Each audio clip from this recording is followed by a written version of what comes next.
This is the Authority Company Podcast, conversations with leaders that are designing our future. Hola, I'm Pardavila, and my guest today is pastor and seasoned C-suite executive, Reverend Kevin T. Taylor, the author of the new book, A Charge to Keep, Immutable Leadership Lessons from the C-suite to the Pulpit. With deep experience in financial leadership, change management, and people development, he helps organizations and congregations find stability and growth. His new book brings timeless lessons that bridge faith and business, showing how leaders can align purpose with impact. Reverend Taylor, welcome to the podcast. How are you? I'm doing well. Thank you so much for having me. Oh, you're very welcome. And I'm so happy that you're here because there's something that's been eating at me for a while now. And it's about the world we're living in and the sort of lack of empathy. I call it sort of like an empathy deficit. And it's funny. I did a TikTok post a while back, Reverend Kevin, about I don't know if you saw the story about the Phillies fan who ripped the ball away from the other family. Yes. They called her Right. Phillies Karen. And so I decided to do a video about like, enough's enough. She's Agreed. wrong. Everyone, the world knows that, but let's give her a break. Let's show some empathy. And I thought it was a pretty kind of like, I'm kind of agnostic, Reverend. I grew up in a Catholic. I went to Catholic school. I'm pretty agnostic now when it comes to religion. But the basis of I think most religions is like give people a chance, forgiveness. And it was funny to see the reactions from this video. I was shocked that people were like angry that I chose empathy. And it was shocking to me. It's not like I did a hot take. It was not like, yeah, she's right. She should have taken the ball. It's like, no, she made a mistake. Let's give her empathy. And at the time, it was all about like people trying to find who she was. And I'm like, well, what's the point of that? Like, you want her to, she should get fired from her job that has nothing to do with baseball because she took a ball away from a kid. So tell me about this. And you see it every day. I mean, you preach this, you work with people on this. Mhm. Where did the empathy go? So it's hard to pinpoint one point in time where the empathy went out of the window, but I agree with you that I think that it's important that we believe in the concept of redemption and that we believe in the concept of forgiveness, and we believe in the ability of people to be able to recognize their wrongs and to be able to make amends for them.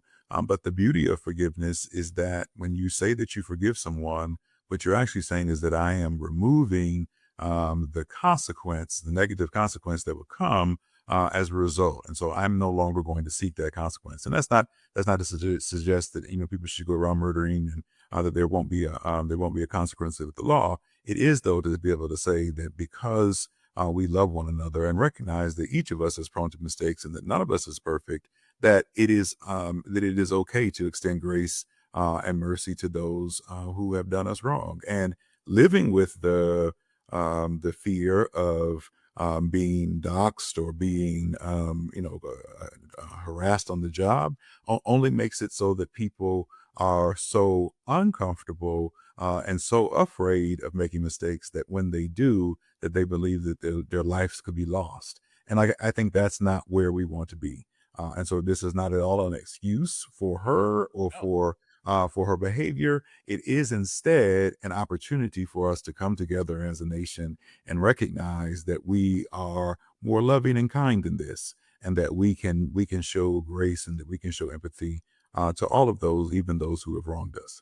Yeah, and it's funny, Reverend. I would look through some of the comments, and not that this is a healthy way of doing it, but I was just like, who are these people that feel this, like this lack of empathy? Mhm. And not to say like you can see what a Christian looks like, but they all look like they have a somewhat traditional Christian background. Where they're from. You can assume that they have some sort. Not maybe they're not practicing Catholics or Presbyterians, but there's some level of Christianity in there somewhere.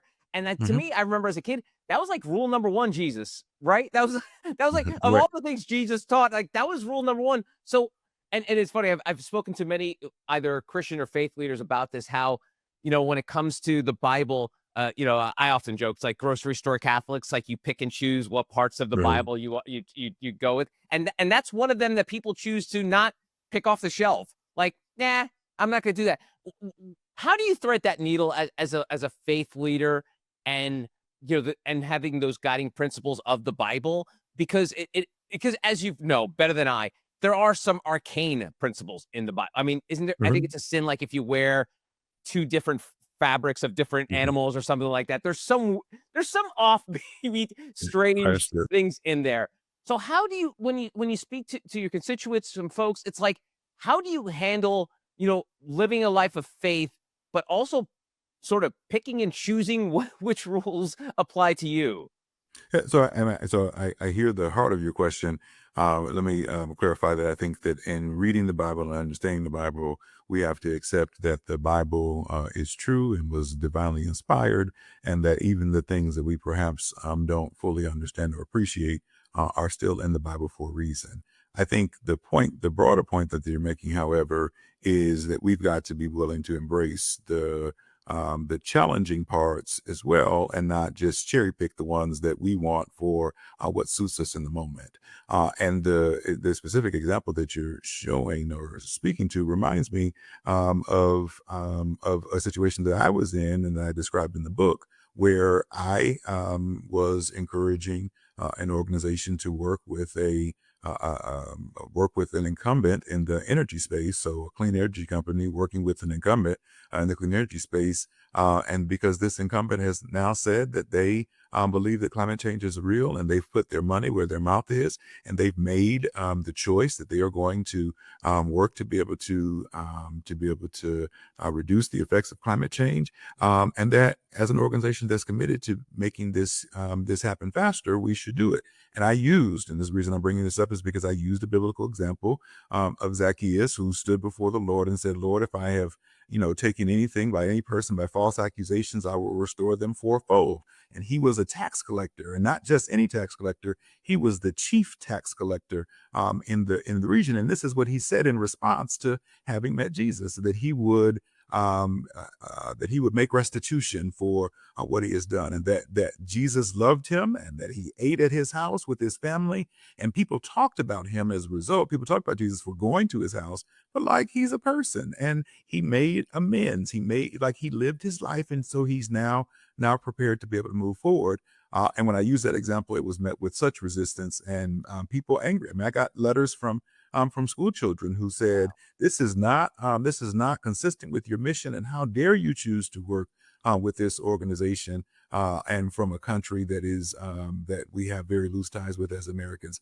And so, like, all of those things being true, I do think that that was the right choice. And so one of the things that I talk about in this book, and to your point about how do I share with my members and friends and loved ones, it is that we've got to be able to stand up on principle, and that sometimes the principle that you stand on is not going to be a popular one, and might actually lead to your unemployment. And in the case of that particular job, it did, because of the stance that I took. But I believe today that it was the right stance to take. And I believe that if we are going to work together in our nation, it's okay to have different opinions, and those opinions don't necessarily mean that I am your enemy. They can instead mean that I am someone who is willing to offer an alternate perspective to be able to help you to be able to see the truth. And I think what has happened is that we have lost that ability to be able to reason together,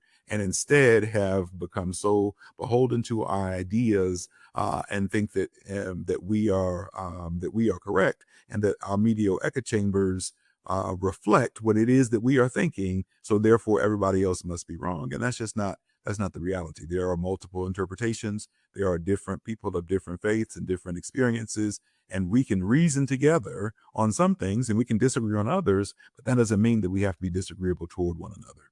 Yeah, that's great. And we talk about the book and now your book. Mhm. This is a book you probably could have written 10, 15 years ago, 20 years ago, maybe. Why now? Why was it important for you to write A Change to Keep right here and publish it here in 2025? Absolutely. So honestly, if I'd written it 20 years ago, I don't know that I would have had the same level of life experience, and certainly not the same examples to be able to move forward. However, because of where I am, and because of who I am, I do believe that 2025 is the right time, and I'm thankful to the entire team at Advantage for helping me bring it to market. Why it's important and why now? I think that We are living in a time where you said where cancel culture is real, where people are not showing empathy, where redemption has no room at the table, where people are feeling as though that they have to either choose to accept the ideology of the persons who are in power and keep their own beliefs to themselves, or they can speak truth to power and risk the possibility of losing themselves in the process. And so, what I have done is taken some of the experiences that I've had in my life, and I have said that it is my pastoral experience that has enabled me to be a strong C-level executive, and it is my C-level executive work that has helped me to be a stronger pastor, and that there are consistencies in the way in which you can govern from a place of love, that you can work with people of differing demographics and still meet the outcomes and the objectives of the organization. That these are, as I subtitled the book, a charge to keep immutable leadership lessons from the C-suite to the pulpit. And in the past 10, 12 years that the book covers, I am able to share in each chapter, I mean, with each lesson, a different example from my corporate career, nonprofit experience, as well as in the role of the church, and not just a church, but in multiple churches in multiple ways. And my hope is that this now empowers leaders, whether you are in the faith community or in the nonprofit space, that it empowers leaders to stand up and to be able to make good decisions, that they can learn from my mistakes, and that they can see that these laws apply regardless of the industry that you're in. Now, Reverend Kevin, let's double click on the subtitle, the Immutable Leadership Lessons. Tell me about that phrase. Why did you choose that as sort of like the elevator pitch, so to speak, of your book? Break down that Immutable Leadership Lessons. So at first, this is a leadership book. So this is not your Bible study book. This is not your companion guide to your NIV version. This is instead an opportunity for you to take a look and to be able to see how those principles apply in real life. And so this book is not I want you to turn to every page, read it from cover to cover, and put it away. It is instead more like a playbook, or more like the type of book that you keep on your shelf, and you are in a position where you are uncomfortable and you don't know what to do. Well, all right. Well, how about you can pull the chapter out on swinging for the fences, or you can pull the chapter out on what happens when you are facing opposition in the workplace, and you can learn from the experiences that I've had and the types of principles that I've gained. So the idea of immutable leadership lessons is that this is not an autobiographical tale. This is me sharing lessons that I have learned and leadership that I think that are truly immutable, that are true regardless of the industry. Just like you don't run the same play every time, or that you have trick plays to use in certain circumstances. This is a playbook that would enable you to be able to know, all right, if this is the defense that I see, or this is what I see coming at me, here is the play that I can choose to be able to make sure that I accomplish the end goal. And that's why, again, I'm hopeful that both leaders in the faith community as well as in the business space can benefit from it. That's great. Now, forgive this turn of phrase, but I do often like to play devil's advocate with leaders that are faith based, or like have Mhm. faith is a big part of their sort of like leadership base.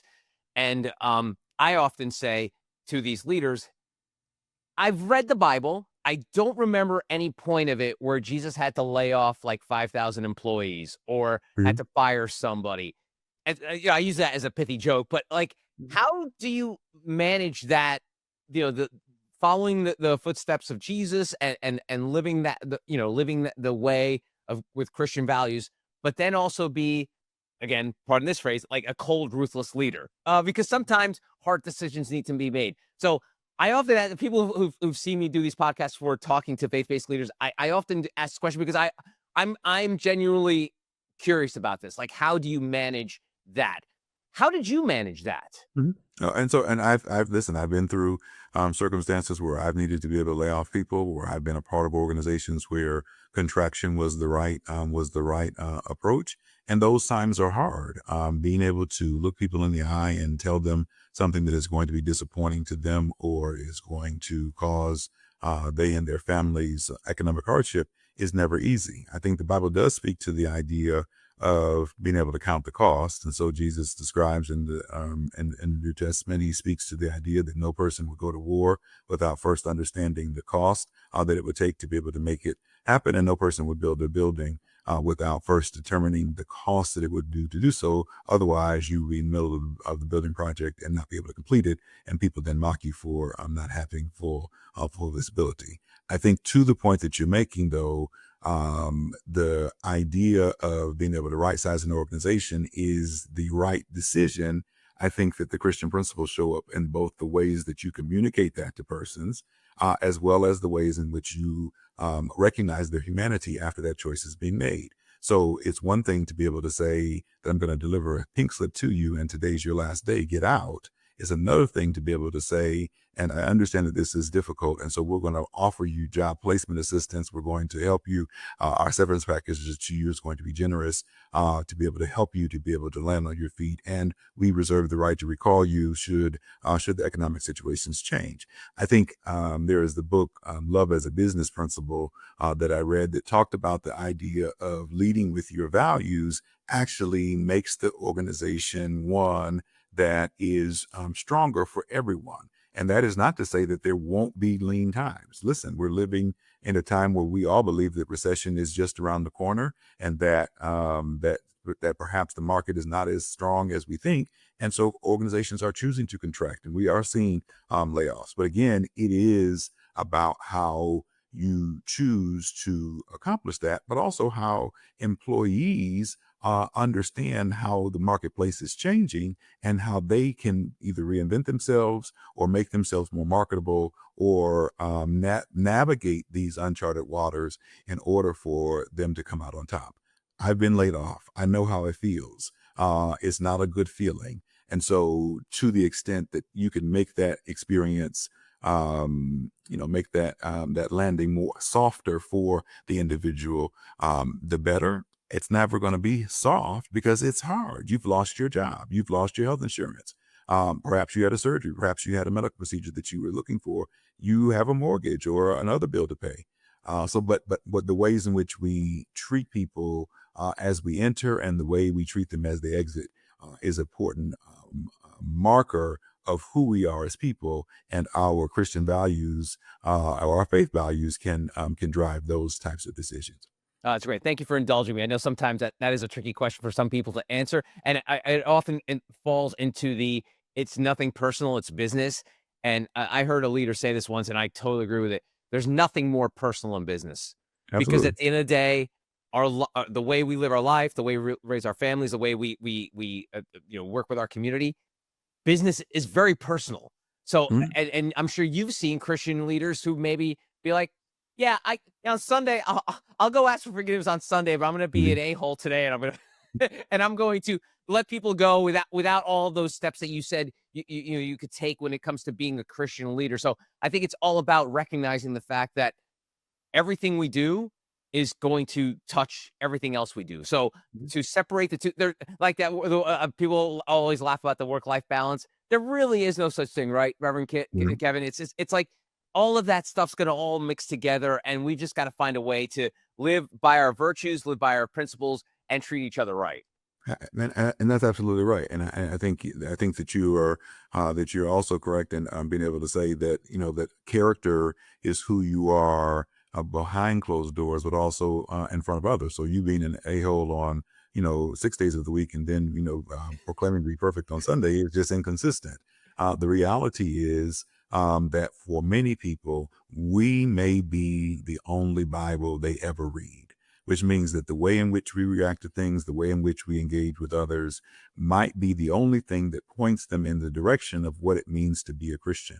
And so it is incumbent upon us that we take advantage of every opportunity to be able to demonstrate what it means to live. Now, look, somebody's going to cut you off and, like your fingers may move. Someone's going to get on your nerves and you might be, you might want to resort to your the cussing ministry that you thought that you had retired.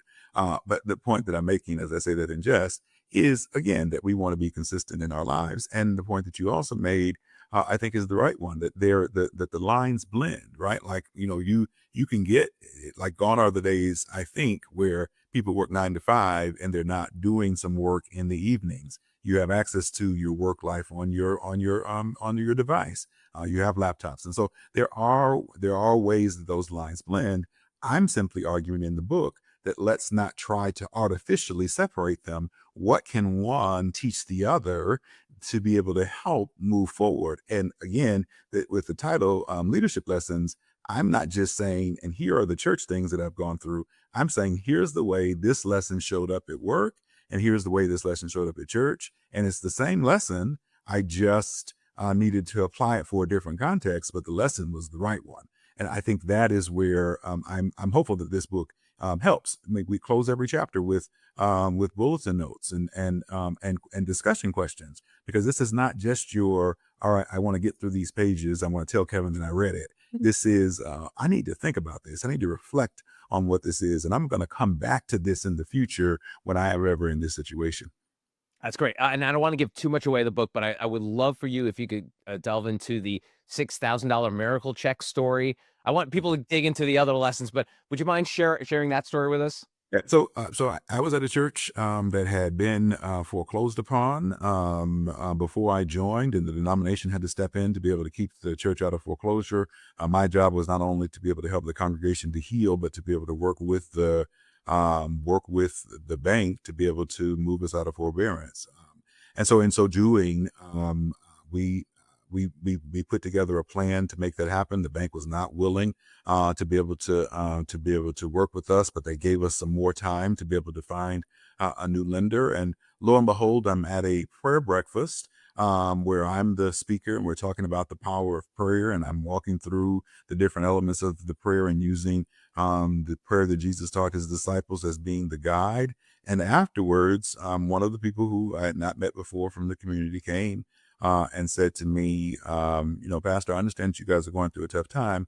How much money do you need? And so I said, well, this is the amount, and we need this money because we need to be able to prepare our financial statements for the past 3 years. And to do so, we need to pay a CPA to be able to do that work for us. And so this is the ask. And she said, well, I recently got a settlement. And so I want to tie that money to this church. And so I was blown away. Like, what?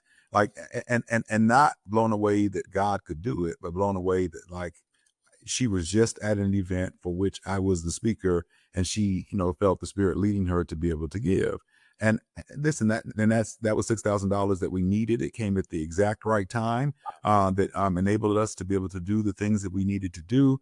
That story continues in as much as we were able to then work with the bank and bring the interest rate down on the mortgage, and the church is now in a solid financial footing.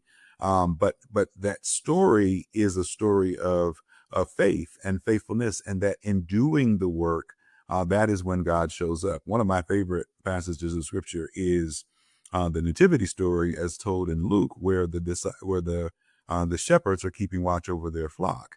And so, but the scripture talks about in Luke 2, it says that while they were keeping watch, that's when the angel of the Lord appeared and proclaimed that Jesus had been born. And so what is encouraging to me about that passage is the idea that we've got to do the work. We've got to put the work in. If you want for God to be able to show up, you got to do the work. And so doing the work means that you got to go and you got to be on the grind every day. You have to do your very best, and God will bless the work and show up in a way that you didn't expect, just like he showed up with the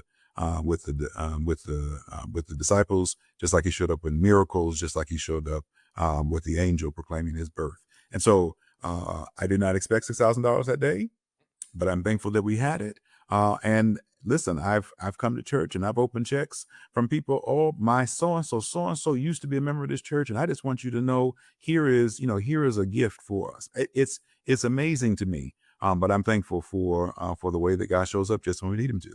That's awesome. That's so great. Thank you for sharing. And for folks who want to learn more about these stories, they should definitely pick up the book. Absolutely. I wanted to ask you because a friend of mine is a doctor, and he works in academia, and he loves dad jokes. So he loves to tell this joke. He goes, how many academics, teachers does it take to change a light bulb? And the punchline is, nobody said there was going to be change, because teachers and academia, they're very resistant to change. And we're Yes. seeing it played out, in real time now in the world of AI. You've led churches, you've led schools. Tell me about that resistance to change in schools, and how you deal with that. Because, I had another friend who worked in education for their entire life, and they said there's always been these sort of like mile markers in time. Like when the calculator was invented, people said no kid's ever going to learn math. Then when the internet came around, no kid is ever going to do their own research. And now with AI, no kid is ever going to write. And so there's always been a pushback to change, but it always finds a way. Almost like you finding that Mhm. $6,000. Tell me about this world of academia, education, and resistance to change. And so I think that change management and change resistance is not limited to those industries. I think you're right that those industries, perhaps have a harder time with the change. But I think one of the quotes in the book comes from one of my church members who says that change is a process, not an event. And I think that if we can remember that, if we can remember the idea that change is a process that we're going through, then it will help us to understand why it is so difficult for people to be able to embrace the change. And so, one of the points that I make in the book, one of the leadership lessons, is that perhaps that often the resistance to change is not necessarily a sign that you're doing the wrong thing. It is an opportunity for people to grieve what they knew to be true.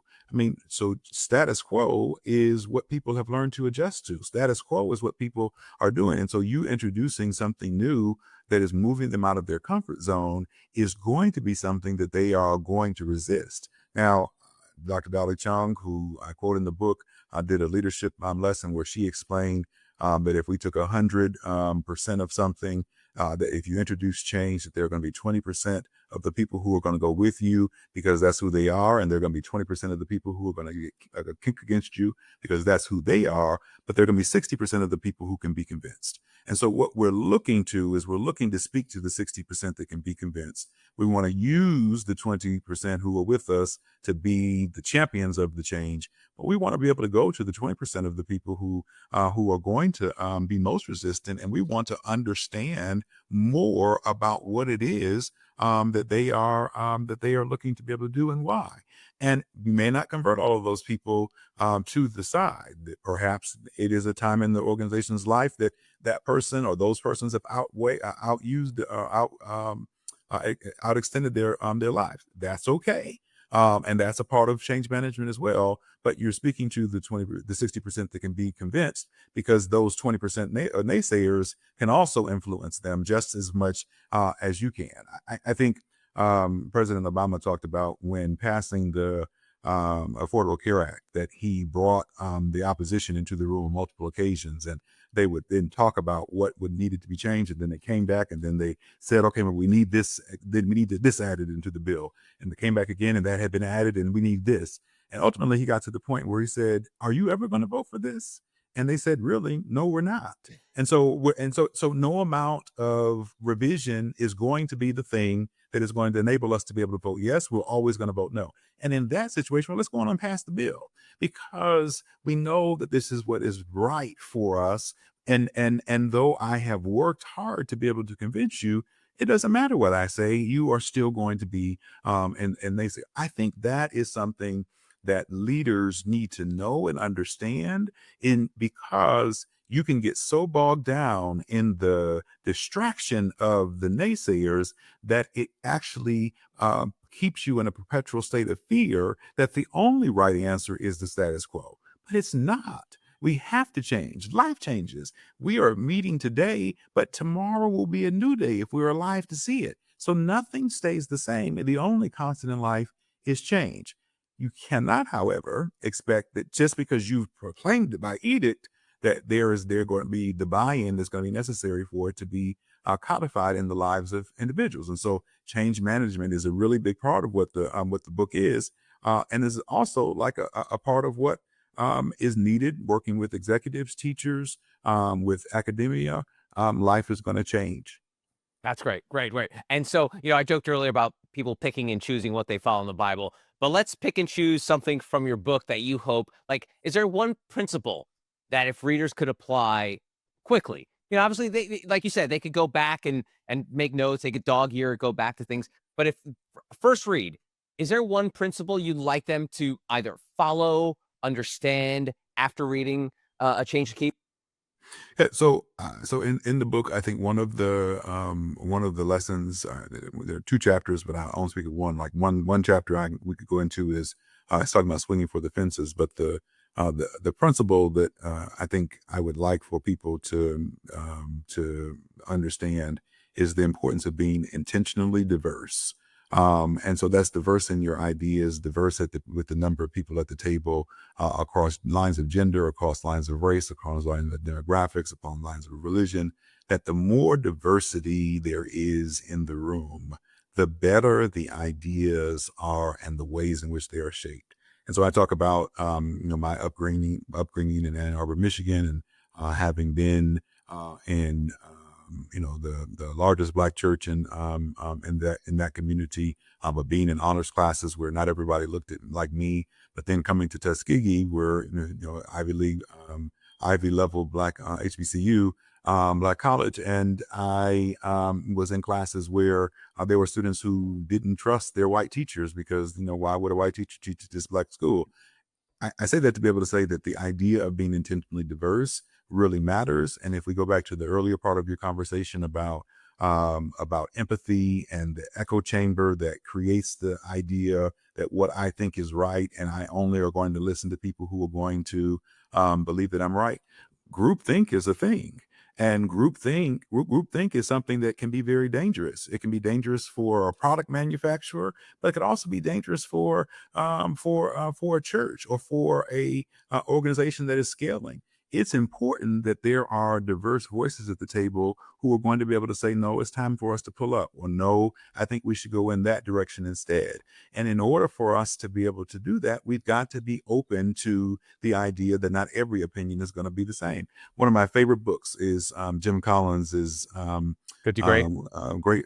Good to Great. And so he talks about the example of Kimberly Clark. And Kimberly Clark used to be a company where they had all of the they were taking the trees and manufacturing the paper themselves. And the leader came in and said, nope, we're going to sell off all of the tree farms, and we're going to focus instead on packaged goods. Now, as we think today about how the word Kleenex itself is ubiquitous with a tissue, we know that was the right decision.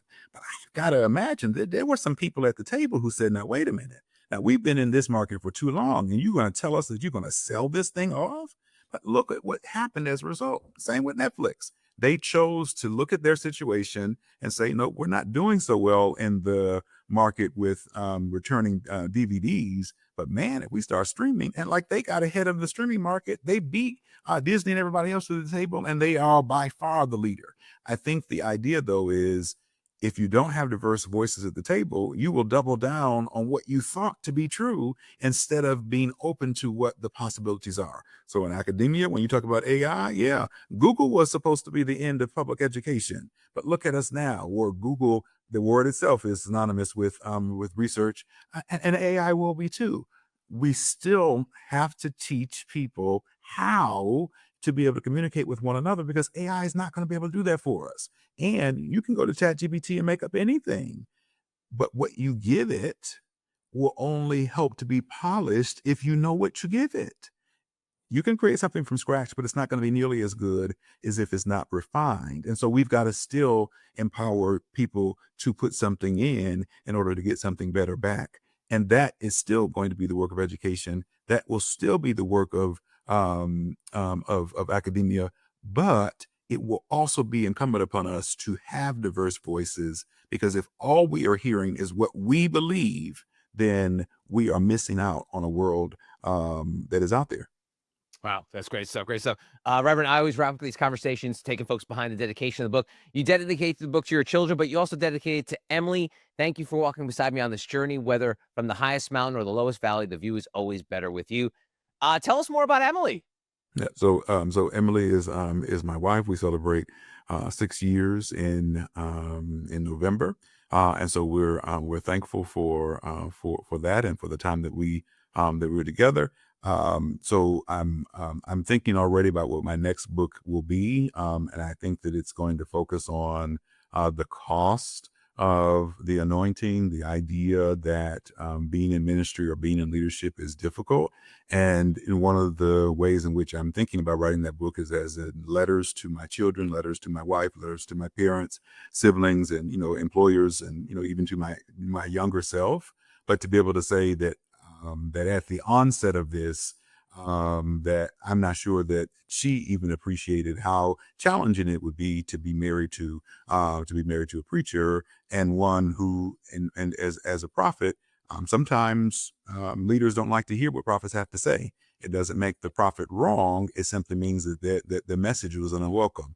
And so the reason why I talk about the valley and the mountains is not just because she literally had me climb Mount Vesuvius on our vacation in Italy, but also because there have been times that we've been through the valley. Like, again, I've been let go from jobs, and that has created a financial strain on our family. I travel 2 hours each way to church every Sunday, and so that's been hard on our family. And so I acknowledge in the page that there have been some great mountaintop experiences, but I appreciate her also in the valley. And of course, you can't appreciate the mountain if you've never been in the valley, and it's hard to understand the mountain if you've never had the valley. And so that said, that is why she is listed so prominently in the book. Awesome. His name is Reverend Kevin T. Taylor. The book, A Charge to Keep, Immutable Leadership Lessons from the C-Suite to the Pulpit. Reverend Taylor, thank you so much for the time. I really appreciate it. Thank you. Appreciate you. Have a great day.